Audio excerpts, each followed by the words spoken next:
We are going to talk about Scheduled Tribes and Other Traditional Forest Dwellers Act 2006, या फिर जिसको हम बहुत शॉर्ट टर्म में कैसे जानते हैं, फॉरेस्ट राइट्स एक्ट। हाल ही में हिंदू में इस पे एक एडिटोरियल भी आया था and that is what makes it very important for us sir, क्योंकि स्केड्यूल्ड ट्राइब्स वाला जो एरिया है वो हमेशा से इंडिया के लिए इम्पॉर्टेंट रहा है, considering the sort of problems that they have faced in past. इसलिए भी ये हमारे लिए बहुत इंपॉर्टेंट टॉपिक हो जाता है in terms of GS2 which is social justice. Let's begin. तो इस चीज़ का कॉन्टेक्स्ट क्या है कि why is suddenly this forest rights act so important for us. Local communities के पास शुरुआत से ही कुछ कस्टमरी राइट्स होती थी। ये जो कस्टमरी राइट्स आपकी हैं, इसका मतलब है कि उनके पास राइट्स होती थी कि वो अपने फॉरेस्ट को कैसे भी मैनेज करें, कंजर्व करें, कैसे भी वो इनके साथ जो भी करना चाहें वो कर सकते हैं। But then comes colonialism. Colonialism के अंदर क्या होता है, 1878 में एक फॉरेस्ट राइट्स एक्ट निकला। अब इस फॉरेस्ट राइट्स एक्ट ने इन्हीं फॉरेस्ट ड्वेलर्स को एनक्रोचर्स बना दिया कि अगर आप इस प्रॉपर्टी पे आ रहे हैं तो आप एनक्रोचर्स हैं, अगर आप यहाँ का माइनर फॉरेस्ट प्रोड्यूस ले रहे हैं तो आप एनक्रोचर्स हैं। ऐसे केस में फॉरेस्ट्स सिर्फ एक टिम्बर रिसोर्स बन के रह गए कि यहाँ से जो भी लकड़ी निकल सकती थी वो निकली, and that too because of the production of railways around this time. Forest villages बने जिसके अंदर आपको काम करना ही करना पड़ेगा। आप यहाँ पे बॉन्डेड लेबर्स हैं, आपकी कोई राइट्स नहीं है, आप कोई माइनर फॉरेस्ट प्रोड्यूस लेकर नहीं जा सकते हैं, but you will have to work. State property बन गई फॉरेस्ट, और ऐसे में लोकल कम्युनिटी ना ही यहाँ से कुछ ले जा सकती थी और ना ही उनका इस पे कोई हक था, जो कि पहले हमने कस्टमरी राइट्स में एस्टैब्लिश किया कि होता था। पोस्ट इंडिपेंडेंस के finally colonialism ends and we are into post independent India.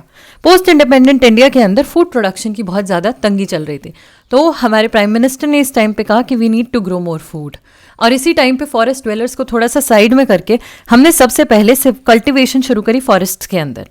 Dams बनाने शुरू किए, हाइड्रो पावर प्रोजेक्ट्स बनाने शुरू किए, और इसी से हुआ डिस्प्लेसमेंट किसका, ट्राइब्स का।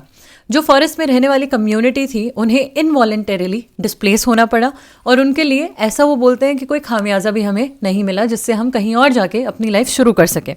ऐसे में कल्टिवेशन के बाद जब हमने फाइनली सोचा कि चलो फॉरेस्ट के अंदर कुछ चीज़ें प्रिजर्व हमें करनी है, तो हमने कहा हम वाइल्ड लाइफ को प्रिजर्व करना चाहेंगे, हम फॉरेस्ट को प्रिजर्व करना चाहेंगे, लेकिन ट्राइब्स की बात अभी तक भी हमने नहीं करी।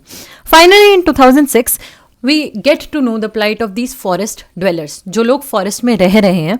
तो हमने एक बोला कि चलिए फॉरेस्ट राइट्स एक्ट 2006 के तहत जो लोग यहाँ पर रह रहे हैं हम उन्हें ओनरशिप राइट्स देंगे, लेकिन ये ओनरशिप राइट पर फैमिली 4 हेक्टेयर्स होगी। अब यहाँ पर माइनर प्रोड्यूस और मेंटेनेंस फॉरेस्ट की जो है वो आप देख सकते हो। अगर आपको अपनी राइट्स किसी और को देनी है, अपना पूरा लैंड जो है 4 हेक्टेयर का वो किसी और को देना है, वो भी आप देख सकते हो। तो when it comes to forest, इस टाइम पे the people started having a say in it कि अब ये ट्राइब्स बोल सकती हैं कि ये फॉरेस्ट यहाँ जाना चाहिए, या इस फॉरेस्ट के अंदर इतना पीस ऑफ लैंड हम उनको देना चाहते हैं।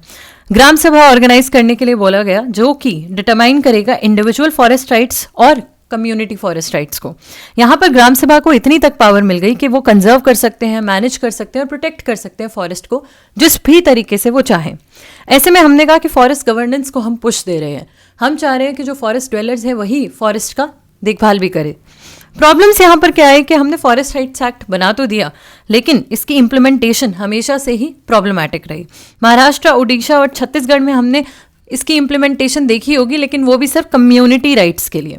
बाकी सारी जगह इसकी इम्प्लीमेंटेशन उतनी अच्छी नहीं हो पाई जैसा हमने फॉरेस्ट राइट्स एक्ट में सोचा था। स्टेट गवर्नमेंट ने इसे हर जगह हाफ हार्टेडली इम्प्लीमेंट करना शुरू कर दिया कि कहीं पे इम्प्लीमेंटेशन अगर है भी तो वो आपको आधी अधूरी दिखेगी। अगर कोई राइट मांग भी रहा है तो उन्हें राइट मिल नहीं पा रही है प्रोसेसेस के थ्रू। टेक्नोक्रेसी का मतलब क्या है कि बेसिकली आप स्केड्यूल्ड ट्राइब्स, बेसिकली आप उन लोगों की बात कर रहे हो जो फॉरेस्ट में रह रहे हैं, जिनके पास कनेक्टिविटी नहीं है, जिनके पास लिटरेसी का इशू है। आप बोल रहे हो आप ये ऑनलाइन फॉर्म भरिए और हम आपको ऑनरशिप राइट्स दे देंगे। ऐसे में ये जो टेक्नोक्रेसी थी ये इन लोगों के लिए अच्छी तरह नहीं काम कर पाई। And then obviously the bureaucratic hurdles कि कैसे हमने स्टेट के अंदर इस चीज़ को इम्प्लीमेंट किया। अब ऐसे में हम फॉरेस्ट राइट्स एक्ट को आगे लेकर कैसे चल सकते हैं, क्योंकि time and again there are multiple cases that come कि फॉरेस्ट ड्वेलर्स को उनकी राइट्स अभी भी नहीं मिल रही है, एंड दैट इज़ वाई वो अपने माइनर प्रोड्यूसर्स को भी अपने पास नहीं रख पा रहे हैं और उनका लाइवलीहुड खतरे में। तो वे फॉरवर्ड यहाँ पर क्या होगा कि सबसे पहले हम कम्युनिटी राइट्स पे फोकस करें, not just for the community but also for our own forests, because these communities they come together और ये इस फॉरेस्ट का ध्यान रखते हैं, है ना, ये माइनर प्रोड्यूस का ध्यान रखते हैं, ये आपस में सोचते हैं कि कैसे हमें इस फॉरेस्ट को कंजर्व करना है, क्योंकि इन कम्युनिटीज़ के लिए फॉरेस्ट सिर्फ फॉरेस्ट नहीं है, फॉरेस्ट सिर्फ टिम्बर रिसोर्स नहीं है, इन कम्युनिटी के लिए ये एक कल्चर का हिस्सा है। कई लोग इनकी पूजा करते हैं, कई लोग हर एक ट्री को अलग भगवान मानते हैं, and that is why it becomes a part of their culture. ऐसे में इंडिविजुअल राइट्स भी इंपॉर्टेंट हो जाती है। इंडिविजुअल राइट्स के तहत ये जो फॉरेस्ट ड्वेलर्स हैं इनको इनकी राइट मिलनी चाहिए without any technocratic process. Implementation तो सबसे पहले ज़रूरी है, क्योंकि अगर इम्प्लीमेंटेशन होगी तभी हम बात कर सकते हैं कम्युनिटी राइट्स की या इंडिविजुअल राइट्स की। ऐसे में state governments they have to implement this particular act in terms of all the states that have multiple forest areas or all the states that have significant forest areas. So this was about our Scheduled Tribes and Other Traditional Forest Dwellers Act 2006. Keep on watching these videos because we are going to come with important stuff for mains as well as prelims. Thank you so much for watching.